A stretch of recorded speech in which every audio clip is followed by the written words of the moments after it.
Joining us right now is LA County Sheriff Alex Villanueva.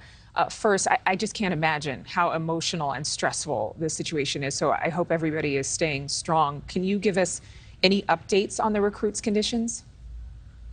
Well, we have one left that's still on the ventilator in critical condition, has significant head trauma, brain swelling, and that is the one that's we're kind of hour by hour we're just keeping our prayers going, and hopefully he can turn around. He's young; they're all young, and in good shape, so they'll be able to recover. But it is life-altering injuries for quite a few of them.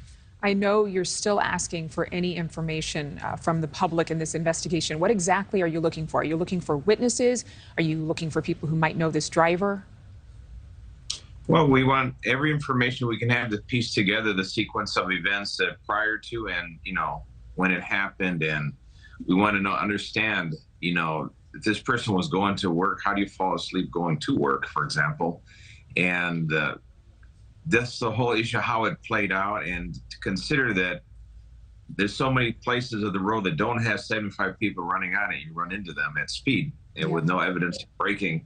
That's of concern. So we have our Homicide Bureau investigators that are working with the California Highway Patrol and the District Attorney's Crimes Against Peace Officers section. So all three of them are working together to figure out, was this a deliberate act or was this an accident? Right, absolutely. And it was 6-something in the morning. If it was the case of somebody falling asleep behind the wheel, what charges would the driver face in a case like this? Well, you'd be looking at reckless driving for sure, and gross negligence. So that would be that on the low end of the scale. If it was a deliberate act, now you're looking at assault with a deadly weapon and attempt murder as a charge would stand if it is a deliberate act, and it may lie somewhere between those two extremes. I'm looking at the front of that vehicle and just how crushed it is from the impact, even at 40 miles per hour, hitting all of those recruits who were just out doing their physical training.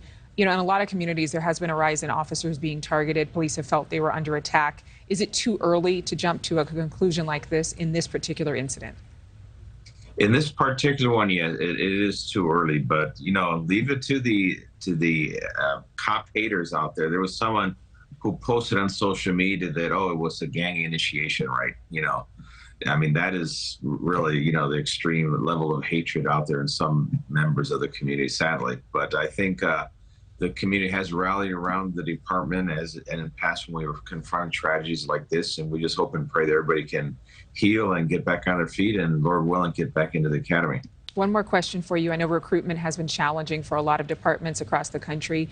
Tell us about this particular class of officers. Well, there's 75 of them. There's 65 from our department and 5 from Bell, Pasadena, UCLA PD, and I think a couple others. And we don't have a problem with recruitment. At least we haven't had to date. That's good. Because in our department in particular, only because people are trusting the LA County Sheriff's Department with their loved ones for a career in law enforcement. But it is challenging throughout the nation because of this anti-law enforcement sentiment out there that people don't want to really, dedicate their career to something that's such a risky endeavor. And this doesn't help that narrative. Sheriff Alex Villanueva, thank you very much for joining us. And again, strength to you all and peace in your hearts as well. Thank you. Thank you for watching. Go to newsnationnow.com to find NewsNation on your television provider. And don't forget to click the red subscribe button below to get more of NewsNation's fact-driven, unbiased coverage.